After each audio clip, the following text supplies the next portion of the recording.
Happy Happy Hour. I'm Dave, the basement bartender. Today, I'm gonna make a sour with mushrooms. And spoiler alert, I'm kind of in love with it. I'll be the first to admit it. Ever since I decided to do a series of videos based on the ingredients in Netflix's Waffles and Mochi, I've been terrified of the mushroom episode. Mushrooms just freak me out. They're not animals, they're not plants. They eat the decaying remains of whatever's in their path. Mushrooms are zombies, and zombies do not belong in cocktails. Oh, but they're delicious, delicious little zombies. A good cocktail will find a balance between the 5 basic tastes: sweet, salty, sour, bitter. Well, generally cocktails are only gonna be based on those 4. The 5th taste, umami, typically is not factored into cocktail making. But that's our goal today. We're gonna make a drink incorporating umami by balancing mushrooms in cocktails. I'm not gonna lie, I am terrified right now. But let's put the fun guy into fungi and get this thing started. Basement Bartender.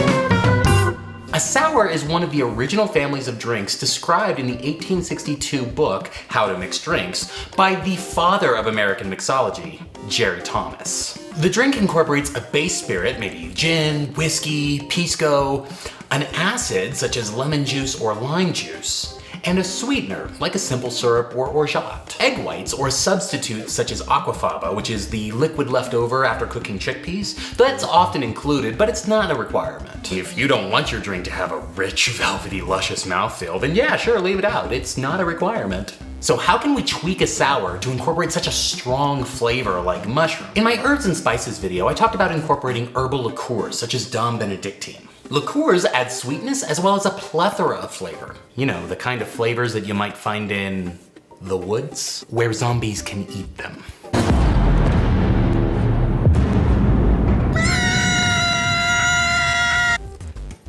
Is it gone?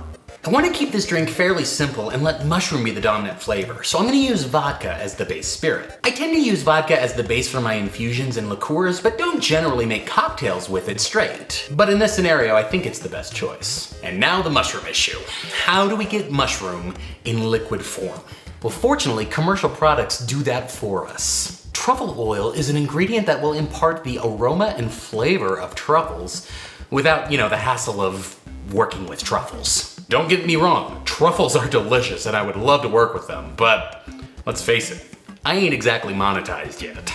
Speaking of which, did you flick the buttons yet? So since I don't have a truffle sniffing pig, Max, go get the truffles. We're gonna use a truffle oil, which is much more reasonably priced and pretty widely available. In a shaker, combine half an ounce of lemon juice, half an ounce of simple syrup, 1 teaspoon of truffle oil, half an ounce of egg white, 2 ounces of vodka, and half an ounce of D.O.M. Benedictine. Dry shake this, meaning shake it without ice, to emulsify the egg white with the lemon juice. I'll generally do this for about a minute. Add ice and give it a wet shake for about 30 seconds to cool and dilute. Strain into a cocktail glass and garnish with a few drops of aromatic bitters. Let this sit for just a few moments and that egg white will settle and become a nice, rich foam. If you're feeling fancy, take a toothpick and run that through the drops to give a really nice design. And there it is. The thing dreams are made of. Well, my dreams. They're nightmares. But we've gotten this far, so the zombie sour. Cheers. Have you ever had salt and vinegar potato chips? You know, when you eat it and you immediately go, ooh, that's really different and interesting. I gotta have more. I'm craving it. If people knew that zombies were this delicious, Walking Dead would have lasted 3 episodes. The brightness from the lemon mixed with the earthiness from the truffle oil and the D.O.M. Benedictine is just magic on the palate. The aroma of the truffle is strong, but the flavor's a little bit more subtle. It's definitely there. It's kind of got a real musky sweetness to it, mixed with a, floral note. It reminds me a little bit of a blended scotch with a little bit of peat and then a really botanical gin. The egg white and the oil combined together make the mouthfeel of this just insane. It is rich and luscious and velvety. It's like my tongue is wrapped in silk. I am definitely hitting all 5 tastes with this one, and the umami is shining through. I am infatuated with this drink and I just can't get enough. Like Waffles and Mochi, we can face our fears and use amazing ingredients to make amazing cocktails. I'm still scared of them, but I'm on top of the food chain. Thanks for watching. Please flick those like and subscribe buttons to make the algorithm happy. Cause if the algorithm's not happy, then I don't know, zombies show up. Let me know in the comments what ingredient scares you and how are you gonna show it who's boss? You know, by drinking it.